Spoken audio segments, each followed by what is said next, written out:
If your Maytag Bravos XL washer has been acting strange, throwing random error codes, stopping mid-cycle, or just not performing the way it used to, resetting it back to factory settings can often bring it back to life. In this quick and easy guide, I'll walk you through the exact steps you need to do it safely and correctly. Let's get started. The first thing you want to do is completely cut power to the washer. Go ahead and unplug it from the wall. Don't rush this part.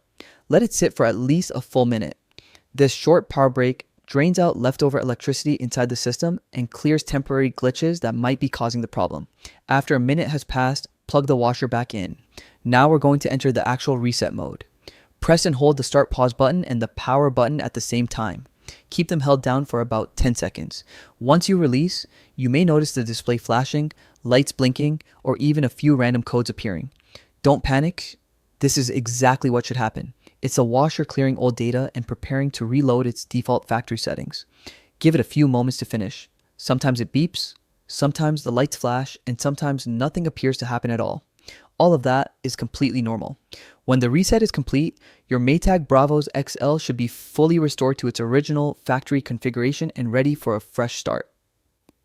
If this reset solved your issue, great. Your washer should run much smoother now. And if you want more simple how-to guides like this, make sure to stick around for future tips. Thanks for watching, and I'll see you in the next one.